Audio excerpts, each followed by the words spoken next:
مروت صاحب، بڑا unfortunate incident ہوا لاہور کے اندر. اس انسیڈنٹ کے بعد آپ نے استعفے کا مطالبہ کیا اسحاق ڈار صاحب سے. کل ہمارے شو میں بیرسٹر عقیل تھے، انہوں نے کہا کہ وہ اپنے گرینڈ سن کے لیے آنسریبل نہیں ہے.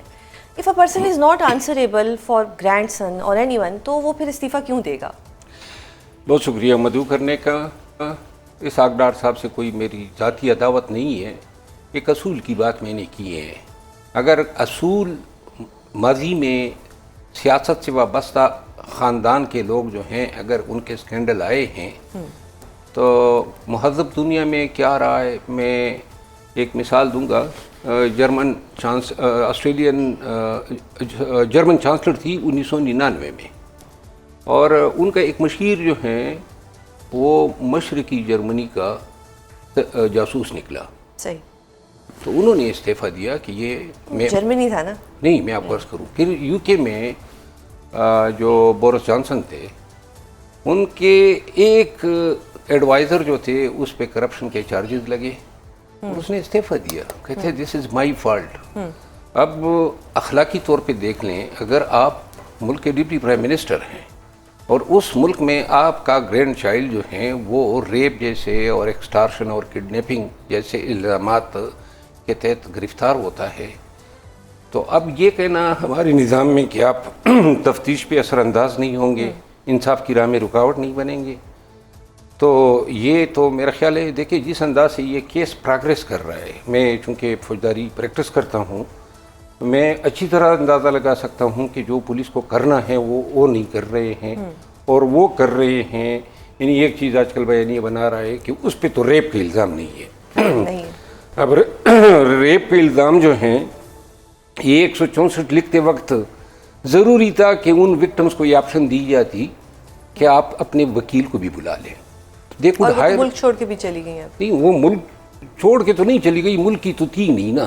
دے ور ٹورسٹ، زیادہ وزٹ اس پہ تھے. وٹنس کون ہوگا مروت صاحب؟ اگر کیس کی بات کرتے ہیں تو کوئی وٹنس بھی نہیں ہے، وہ بیان دینے بھی نہیں آئیں گی، یا وہ ڈی این اے پتہ نہیں کس کے ساتھ بعد میں میچ ہو جائے. آپ کو تو پتہ ہے عدالتوں میں کیا کیا ہوتا ہے، کس طرح سے سیف کسٹڈی میں نے بہت سارے ریپ کے کیسز میں دونوں سائڈوں کا وکیل رہا ہوں، اور ریپ کے اس طرح کے کیس میں جو یہ ہیں، اس میں آپ نے شہادت کی بات کی ہے.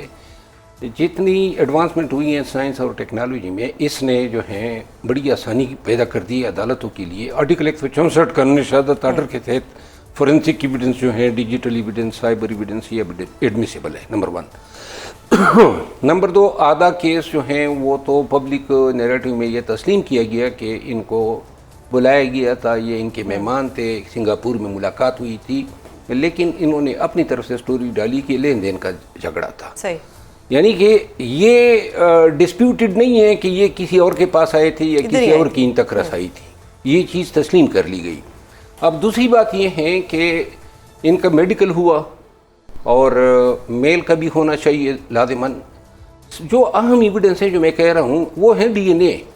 اب ڈی این اے جو ہیں وہ سائنٹیفکلی وہ اتنا ایڈوانس ہو گیا ہے کہ اگر میں اس میز پہ انگلی پھیرتا ہوں تو ڈی این اے ٹیسٹ سے جو ہے یہ ڈٹرمن ہو سکتا ہے کہ اس پہ انگلی کس نے رکھی.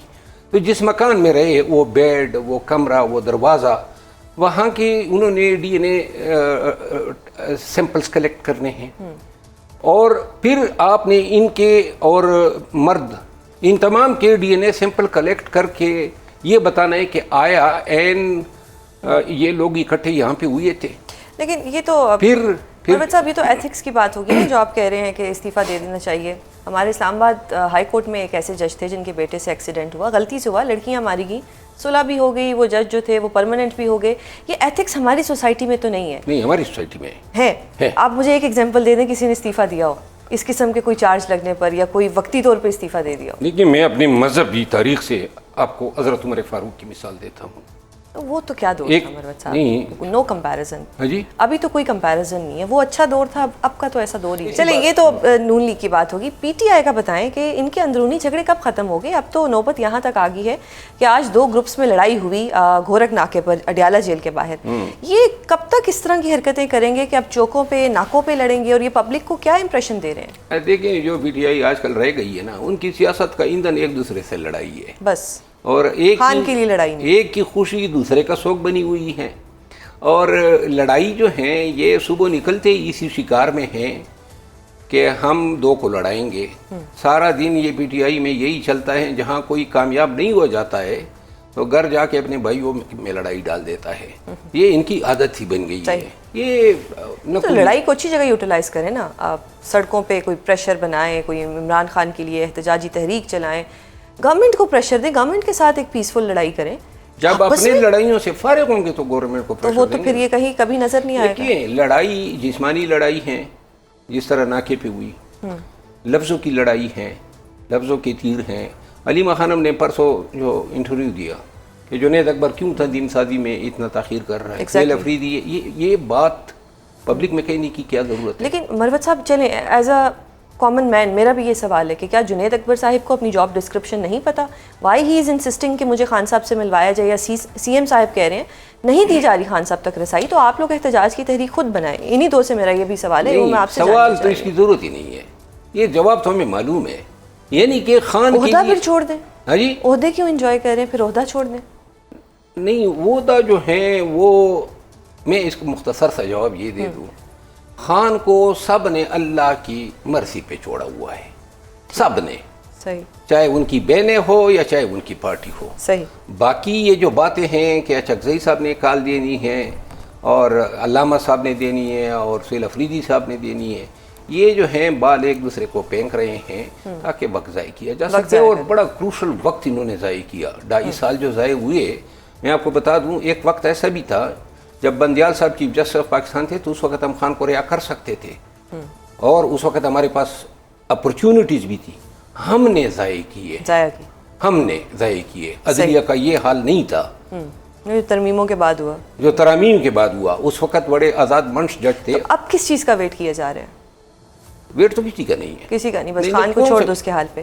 تو مروت صاحب اب مذاکرات کی بار بار بات ہوتی ہے کہ جی مذاکرات کرنے چاہیے, بیرسٹر گوہر بار بار کہہ رہے ہیں کہ جی مذاکرات کر لینی چاہیے. حکومت کیوں مذاکرات کرے گی آپ لوگوں کے ساتھ, کیوں اسپیس دے گی پی ٹی آئی کو, یا کیوں اس طرح کی کوئی بھی ایسے کام کیا جائے گا کہ جس سے عمران خان باہر آئے, اور اسٹیبلشمنٹ بھی ایسا نہیں چاہے گی؟ بالکل, آپ کی بات درست ہے. تو پھر یہ کیا ہوگا, پھر خان صاحب کیسے باہر آئیں گے؟ نہیں, خان صاحب جو ہیں وہ موجودہ وقت میں نہ تو مذاکرات سے باہر آئیں گے, نہ عدالتوں سے باہر آئیں گے. عدالتوں سے بھی نہیں آئیں گے. ہاں, خان کی رہائی کا واحد طریقہ جو ہے نا, واحد طریقہ خان تب باہر آئیں گے جب خان اپنی پارٹی کے گن کو دفن کر کے اپنے پارٹی میں ایک نئی روح پھونکیں گے. جب تک اس کی پارٹی اپنے پاؤں پہ کھڑی نہیں ہوگی, نہ حکومت نے پوچھنا ہے, نہ اسٹیبلشمنٹ نے کوئی نظر کرم کرنی ہے. صفائی کے لیے بھی تو باہر آنا پڑے گا نا خان صاحب کو. ہاں جی, صفائی کرنے کے لیے بھی تو باہر آنا پڑے گا. وہ لیڈر ہے, اس کو پتہ ہے لیڈر تو اس وقت قید تنہائی میں. دیکھیں, خان کو یہ احساس ہونا چاہیے نا, 3 سال میں بہت زیادہ مواقع ان لوگوں کو انہوں نے دیے. بالکل. خان ہمیشہ ان کو کہتا تھا جی کیا پلاننگ ہے, کیا اسٹریٹجی ہے, اور ہمیشہ خان کو یہ ٹرک کی بتی کے پیچھے لگاتے تھے. اب خان جو ہیں اس کا بس ہونا چاہیے. جن لوگوں پہ تکیہ کر کے ان کو پارٹی حوالے کی, ان کو نظام حوالے کیا, ان کو پرفارمنس ان کے توقع پہ بیٹھ گئے تھے, اب خان کو یہ یقین ہونا چاہیے کہ these people are absolutely incapable of delivering. تو لہٰذا جو لوگ آج چھائے ہوئے ہیں یا نظر آ رہے ہیں ان کو جناب علی گندے انڈے سمجھ کے ٹوکری میں پھینک. گندے انڈے نکالیں گے کیسے؟ اس کے لیے بھی تو باہر آنا پڑے گا نا. گندے انڈوں کو ضرورت نہیں ہے, خان کا ایک حکم چلنے کی دیر ہے. صحیح. نہ سلمان راجہ نظر آئیں گے اور نہ علیمہ خانم